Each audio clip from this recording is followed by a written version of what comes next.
महाकुंभ जहां आस्था और स्पिरिचुअलिटी का संगम होता है। यहां हर संत और नागा साधु की अपनी एक अनोखी कहानी है। आज हम आपको ऐसे संतों से मिलवाएंगे जिनकी जिंदगी की कहानी सुनकर आप हैरान रह जाएंगे। तो चलिए शुरुआत करते हैं। महाकुंभ में एक बाबा ऐसे भी हैं जिन्होंने आईआईटी बॉम्बे से पढ़ाई की और उसके बाद अपनी जिंदगी को स्पिरिचुअलिटी के लिए डेडिकेट कर दिया। ये हैं आईआईटीएन बाबा। इनकी स्टोरी सुनकर आपका पर्सपेक्टिव जरूर बदलेगा। क्या नाम है आपका? कौन से वाला नाम? बहुत सन्यास सारे के नाम बाद है। वाला नाम। मेरे को अभी बहुत सारे मिले यहाँ पे, मशानी गोरख। बहुत अच्छे तरीके से आप बात कर रहे हैं, हमें लग रहा है कि आप पढ़े लिखे बहुत हैं। हाँ, आईआईटी बॉम्बे से पढ़ा हुआ हूँ ना। जी? आईआईटी बॉम्बे से एरोस्पेस इंजीनियरिंग किया ना मैंने।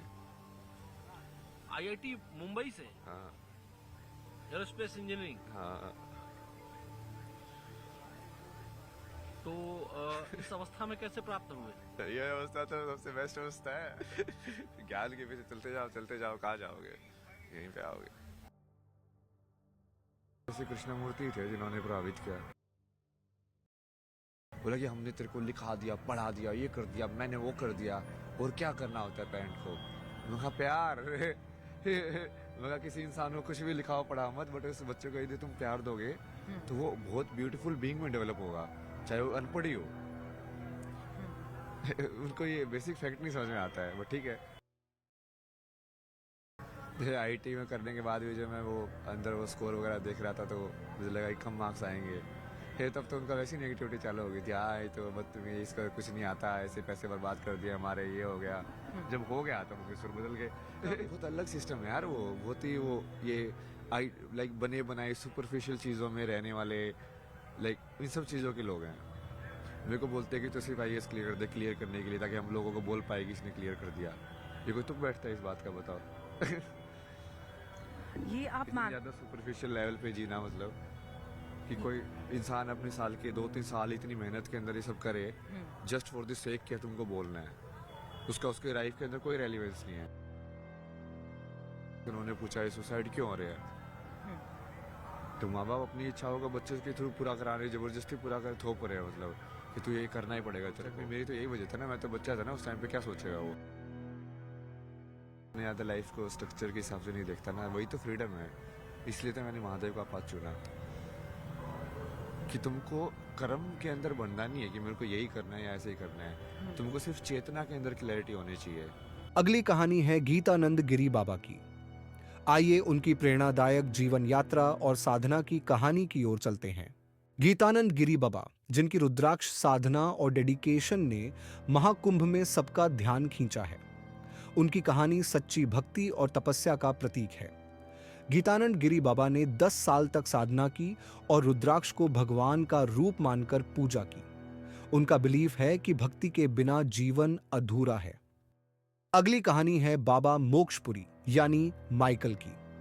आइए उनकी अद्भुत जीवन यात्रा और अध्यात्म की राह पर चलते हुए उनकी कहानी सुनते हैं। माइकल एक पूर्व यूएस सोल्जर जो अब बाबा मोक्षपुरी के नाम से जाने जाते हैं। उनकी जर्नी स्पिरिचुअलिटी के लिए एक इंस्पिरेशन है।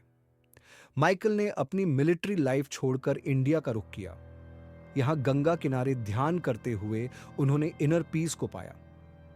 अब वे लोगों को माइंडफुलनेस और सेल्फ डिस्कवरी का मैसेज देते हैं।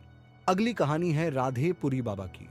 आइए उनकी अनोखी साधना और हठ योग के सफर की प्रेरक कहानी की ओर बढ़ते हैं। राधेपुरी बाबा की हठ योग साधना और कठिन तपस्या ने महाकुंभ में सबका ध्यान आकर्षित किया।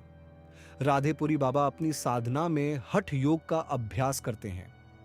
उनका मानना है कि डिसिप्लिन ही असली शक्ति है। उनकी साधना आज के यूथ के लिए इंस्पिरेशन है। राधेपुरी बाबा पिछले 14 सालों से एक हाथ उठाए हुए हैं। यह उनके अटूट संकल्प का प्रतीक है। आइए अब एम्बेसडर बाबा के बारे में जानते हैं। उनकी अनोखी जीवन शैली और प्रेरणादायक सफर की कहानी को करीब से समझते हैं। एम्बेसडर बाबा और उनकी 35 साल पुरानी आइकॉनिक कार ने महाकुंभ में एक अलग ही छाप छोड़ी है। एम्बेसडर बाबा ने इस कार के साथ पूरी कंट्री का सफर किया है। ये कार उनके सिंप्लिसिटी और स्पिरिचुअल जर्नी का हिस्सा है।